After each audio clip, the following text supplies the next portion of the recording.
अस्सलामुअलैकुम। Hello friends, welcome back to the channel. आज हम बात करने वाले हैं डिफेंसिव सिक्योरिटी के एक बहुत इंपॉर्टेंट टूल के बारे में जिसका नाम है माइक्रोसॉफ्ट थ्रेट मॉडलिंग टूल। अगर आप एक सॉफ्टवेयर डेवलपर, आर्किटेक्ट या साइबर सिक्योरिटी प्रोफेशनल हैं, तो आपको पता होगा कि डिप्लॉय होने के बाद बग्स फिक्स करना कितना महंगा पड़ता है। ये टूल आपको अलाउ करता है कि शिफ्ट लेफ्ट सिक्योरिटी अप्लाई करना कैसा रहेगा। मतलब कोड लिखने से पहले ही डिजाइन फेज में ही आप चेक कर सकते हैं कि आपके सिस्टम में कहाँ-कहाँ वल्नरेबिलिटीज हो सकती हैं। इस वीडियो में हम स्ट्राइड फ्रेमवर्क को समझेंगे और लाइव एक डाटा फ्लो डायग्राम बनाकर थ्रेट मॉडल तैयार करेंगे। अगर आप साइबर सिक्योरिटी में अपना करियर बनाना चाहते हैं तो ये टूल आपको आना ही चाहिए। चलिए शुरू करते हैं। सबसे पहले आप थ्रेट मॉडलिंग टूल पर आ जाएंगे और हम बनाने जा रहे हैं data flow diagram online student management system की।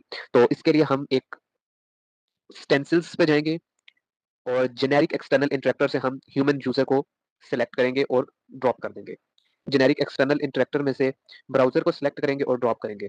इसके अलावा हमें चाहिए दो ओएस प्रोसेसेस और हमें चाहिए एक डेटाबेस की स्टोरेज। सो इसके लिए हम स्टेंसिल्स में जाएंगे, जेनेरिक डाटा स्टोरेज, और यहाँ से हम एसक्यूएल डेटाबेस को सिलेक्ट करके ड्रॉप कर लेंगे।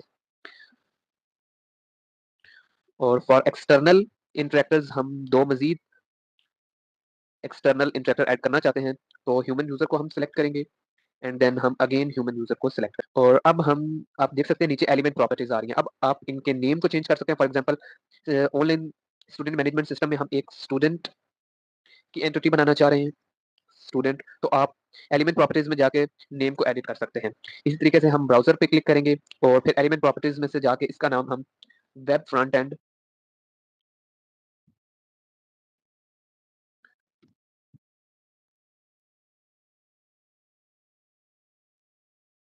ब्राउजर रख देंगे। इसी तरीके से हम एक ओएस प्रोसेस पे क्लिक करेंगे और इसका नाम हम ऑथेंटिकेशन सर्विस रख देंगे।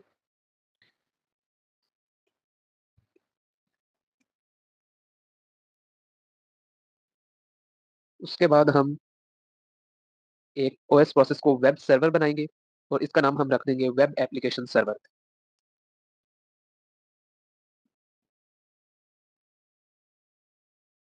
और इसके बाद हम डेटाबेस पे क्लिक करेंगे और इसको हम स्टूडेंट रिकॉर्ड्स डेटाबेस में तब्दील कर देंगे। स्टूडेंट रिकॉर्ड्स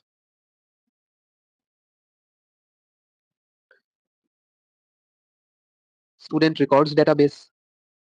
और इसके अलावा जो एक्सटर्नल इंटरेक्टर हम ऐड कर रहे हैं उसमें हम एक को फैकल्टी का नाम दे देंगे और एक को हम एडमिन का नाम दे देंगे।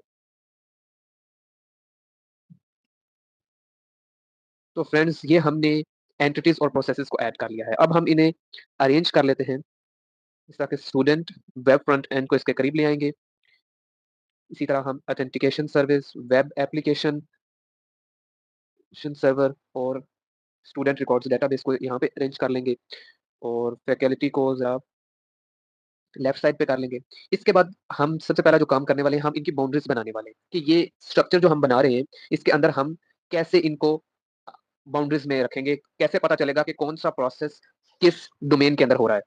तो इसके लिए हम सिंपल स्टेंसिल्स में जाएंगे और यहाँ से सबसे पहले हम जेनेरिक ट्रस्ट बाउंड्रीज में इंटरनेट एक्सप्लोरर बाउंड्री को सिलेक्ट करेंगे और यहाँ पे लाके ड्रॉप कर देंगे। इसको फिर हम एक्सपेंड करेंगे और जो स्टूडेंट की वेब फ्रंट एंड से इंटरेक्शन है उसको हम इंटरनेट एक्सप्लोरर बाउंड्री, जबकि authentication service, web application server और स्टूडेंट रिकॉर्ड्स डेटाबेस को हम कॉर्प नेट ट्रस्ट बाउंड्री में ऐड कर देंगे। यहाँ से आप इसे ड्रॉप करेंगे और एक्सपेंड कर देंगे तो ये आ जाएगा कॉर्प नेट ट्रस्ट बाउंड्री। और इसके अलावा जो फैकल्टी है और एडमिन की इंटरेक्शन है ये हम रखेंगे अदर ब्राउजर बाउंड्रीज में। सो यहाँ से इसे ड्रैग एंड ड्रॉप किया और यहाँ से इसे एक्सपेंड करते हुए ये हमने बाउंड्रीज बना दी। सो अभी तक हमने बाउंड्रीज में डाटा बना दिया है और नेक्स्ट हम क्या करने जा रहे हैं, अब हम इनको इस इंटरेक्शन दिखाने जा रहे हैं, फ्लो दिखाने जा रहे हैं और इनको हम कनेक्ट करने जा रहे हैं। और इसके बाद हम जाएंगे स्टूडेंट के प्रोसेस पे, इस पे हम करेंगे राइट क्लिक, कनेक्ट, और ये आप देखेंगे कि स्टूडेंट का प्रोसेस कनेक्ट हो चुका है वेब फ्रंट एंड ब्राउजर। और इसके बाद हम वेब फ्रंट एंड को ऐड कर देंगे, बल्कि कनेक्ट कर देंगे ऑथेंटिकेशन सर्विस के साथ, जैसा कि आप देख सकते हैं। और इसको हम ज़रा थोड़ा सा अरेंज कर देंगे। उसके बाद हम वेब फ्रंट एंड सर्विस को कनेक्ट करेंगे वेब एप्लीकेशन सर्वर के साथ। इसके लिए आपको क्लिक करना पड़ेगा, वेब एप्लीकेशन सर्विस पे बेशक क्लिक कर लें, इधर से कनेक्ट करेंगे तो आप देखेंगे कि ये आपके पास वेब फ्रंट एंड जो ब्राउज़र है वो आपका एप्लीकेशन वेब सर्वर के साथ कनेक्ट हो गया है। इसी तरीके से अब आप देखेंगे कि फ्लो क्या बन रहा है कि स्टूडेंट जो-सा है वो एक्सेस कर रहा है वेब फ्रंट एंड ब्राउज़र को। तो हम इसका नेम चेंज करेंगे, जहाँ पे जेनेरिक डाटा फ्लो लिखा हुआ है, यहाँ पे हम ऐड करेंगे कि लॉगिन रिक्वेस्ट हो रही है। लॉगिन रिक्वेस्ट हो रही है या फिर कोर्स की रजिस्ट्रेशन हो रही है। कोर्स रजिस्ट्रेशन हो रही है। स्टूडेंट लॉगिन रिक्वेस्ट करेगा या कोर्स रजिस्ट्रेशन करेगा वेब फ्रंट एंड पे, और वेब फ्रंट एंड उस लॉगिन रिक्वेस्ट को, लॉगिन क्रेडेंशियल को ऑथेंटिकेट करेगी ऑथेंटिकेशन सर्विस से। यहाँ जो जेनेरिक डाटा फ्लो है इसको आप लिख सकते हैं कि यहाँ पे लॉगिन क्रेडेंशियल फॉरवर्ड हो रहे हैं। लॉगिन क्रेडेंशियल्स, लॉगिन क्रेडेंशियल्स और उसके बाद ऑथेंटिकेशन सर्विस वही ऑथेंटिकेशन टोकन या रिजल्ट को वेब एप्लीकेशन सर्विस के पास भेज रही है। आप इस पे क्लिक करेंगे एंड देन आप देखेंगे कि कैसे कनेक्ट करेंगे। या आप देख सकते हैं कि ऑथेंटिकेशन सर्विस वेब एप्लीकेशन के पास ऑथेंटिकेशन टोकन भेज रही है। आप इस जेनेरिक डाटा को ऑथेंटिकेशन टोकन कह देंगे या रिजल्ट कह सकते हैं। यहाँ पे हम लिख देते हैं ऑथेंटिकेशन टोकन और रिजल्ट, रिजल्ट हो जाएगा। और यहाँ से आप ये भी देख सकते हैं कि web front end browser web application server को एक्सेस कर रहा है यूजर की रिक्वेस्ट के थ्रू। तो आप इसको यूजर रिक्वेस्ट भी कह सकते हैं, यूजर रिक्वेस्ट। यूजर रिक्वेस्ट हो रही है और अब आप देखेंगे कि जो वेब एप्लीकेशन सर्वर है वो स्टूडेंट रिकॉर्ड्स को रीड एंड राइट कर रहा है, कहाँ से, डेटाबेस से। तो यहाँ पे आके आप सिंपल सा इसके ऊपर आएंगे और राइट क्लिक करेंगे, कनेक्ट करेंगे, तो ये आपके पास कनेक्ट हो जाएगा। आप देखेंगे कि वेब एप्लीकेशन सर्वर जोन सा है वो क्या कर रहा है, वो स्टूडेंट रिकॉर्ड्स को रीड एंड राइट कर रहा है, कहाँ से, डेटाबेस से। आप इसका सिंपल इस फ्लो का नेम रख देंगे student records, student records read and right, student records read and right, read और राइट। आप इसको थोड़ा सा ज़ूम इन भी कर सकते हैं, लेकिन ये ज़्यादा ही ज़ूम इन हो गया, बस इतना कर लें ताकि आप इसे ज़ूम इन और ज़ूम आउट भी कर सकते हैं। उसके अलावा आप देखेंगे कि यहाँ से अब जब वेब एप्लीकेशन सर्वर ने स्टूडेंट रिकॉर्ड्स को रीड एंड राइट कर लिया स्टूडेंट रिकॉर्ड्स डेटाबेस से, तो अब ये क्यूरी रिजल्ट वापस जाएगी वेब एप्लीकेशन सर्वर के पास।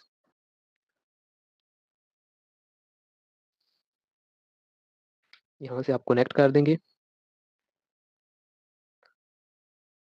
यहाँ से आप इसको चेंज भी कर सकते हैं, इसकी पोजीशनिंग। इस जेनेरिक डाटा फ्लो को हम कहेंगे क्यूरी रिजल्ट्स। यहाँ से स्टूडेंट डेटाबेस से क्यूरी रिजल्ट्स वापस जाएंगे, क्यूरी रिजल्ट्स, और सिंपल इज दैट। अब आपके पास रह गया है अदर ब्राउजर, अब आपके पास रह गया अदर ब्राउजर बाउंड्रीज। तो सिंपल सी बात है कि फैकल्टी भी वेब फ्रंट एंड को एक्सेस कर सकती है और एडमिन भी एक्सेस कर सकता है। आपने सिंपल फैकल्टी पे क्लिक करना है, राइट क्लिक करेंगे, बल्कि वेब ब्राउजर पे क्लिक कर रहे हैं, ये देखें वेब ब्राउजर पे क्लिक किया और राइट क्लिक करेंगे, कनेक्ट करेंगे, तो आप देखेंगे कि ये कनेक्ट हो चुका है। इसे हम थोड़ा सा इसकी पोजीशन चेंज कर देते हैं, ये देखें, ऐसे ऐसे कर देते हैं हम, ठीक है। और उसके बाद एडमिन पे क्लिक करेंगे और फिर वेब फ्रंट एंड ब्राउजर पे, उसके बाद कनेक्ट करेंगे, तो आप देखेंगे कि ये कनेक्ट हो चुका है। इसकी थोड़ी सी पोजीशनिंग भी चेंज करते हैं, ये आप देखें। और अब आप देखेंगे कि जो फैकल्टी एक्सेस कर रही है, faculty web front end browser से ग्रेड को अपलोड कर सकती है, व्यू कर सकती है स्टूडेंट के। सो इसका नाम आप रख देंगे ग्रेड अपलोड, या फिर व्यू भी कर सकती है। उसके अलावा एडमिन क्या करेगा, एडमिन के फ्लो को आप नाम दे सकते हैं कि वो मैनेजमेंट रिक्वेस्ट करेगा, यानी कि जो भी यूजर की रिक्वेस्ट है उनको मैनेज कर सकता है। सो आप कहेंगे कि यूजर मैनेजमेंट रिक्वेस्ट है, यानी कि हैंडल कर रहा होगा, व्यू कर रहा होगा। तो यूजर मैनेजमेंट, मैनेजमेंट रिक्वेस्ट। आप फ्लोज पे अपने अकॉर्डिंगली, सिस्टम के अकॉर्डिंगली जो भी प्रोसेस उस वक़्त हो रहा होगा, आप उसके मुताबिक इसका नाम रख सकते हैं। तो हमने रख दिया यूज़र मैनेजमेंट रिक्वेस्ट को हैंडल कर रहा है और इस तरीके से ये था हमारा आज का basically online student management system, एक वेब एप्लीकेशन जिसके अंदर हमारे पास 3 बाउंड्रीज़ मौजूद हैं। इंटरनेट एक्सप्लोरर बाउंड्री जिसके अंदर student web front end browser को एक्सेस कर रहा है।